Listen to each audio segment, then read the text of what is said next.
দর্শক, শহীদ মিনারে আছেন আমাদের সহকর্মী তরিকুল ইসলাম। সরাসরি যুক্ত হচ্ছি তার সাথে।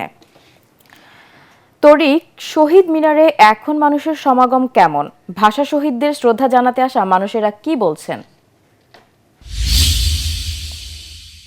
শান্তা, ধন্যবাদ আপনাকে। ভাষা দিবসে ভাষা শহীদদের প্রতি শ্রদ্ধা জানাতে সাধারণ মানুষের উপচে পড়া ভিড় এখনও কেন্দ্রীয় শহীদ মিনারে। আপনাকে জানিয়ে রাখি, গতকাল প্রথম প্রহর থেকে যে ভাষা শহীদদের প্রতি যে শ্রদ্ধা জানানো শুরু হয় তা এখনও পর্যন্ত চলমান রয়েছে এবং এখন পর্যন্ত দীর্ঘ 12 ঘন্টা পার হলেও আমরা দেখেছি এখনও বিভিন্ন সংগঠন, সাংস্কৃতিক সংগঠন, বিভিন্ন রাজনৈতিক দল, বিভিন্ন পেশাজীবী সংগঠন এবং সাধারণ মানুষ সহ সর্বস্তরের মানুষ আজকে এরা মিলিত হয়েছে এই কেন্দ্রীয় শহীদ মিনারে। 1952 সালে ভাষার জন্য যারা শহীদ হয়েছিলেন, শফিক, জব্বার, রফিক, শফিউর সহ যারা শহীদ হয়েছিলেন তাদের প্রতি শ্রদ্ধা জানাতে তারা দীর্ঘ সময় এখানে যারা এসেছে শ্রদ্ধা জানাতে দীর্ঘ সময় তারা অপেক্ষা এবং অবনত চিত্তে ধীরে ধীরে তারা কেন্দ্রীয় যে শহীদ বেদি রয়েছে সেই শহীদ বেদিকে যাচ্ছেন এবং অতল শ্রদ্ধা বলে তাদের।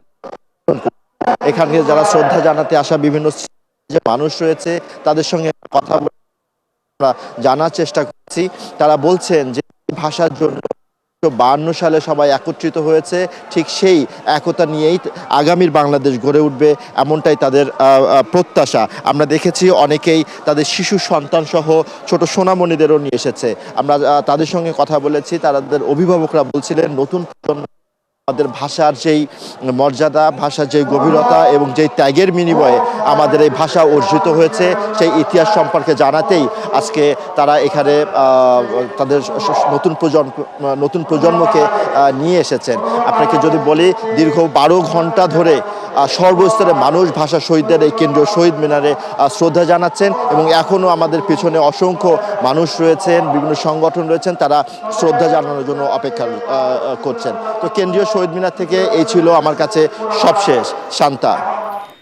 তরিক, আপনাকে ধন্যবাদ।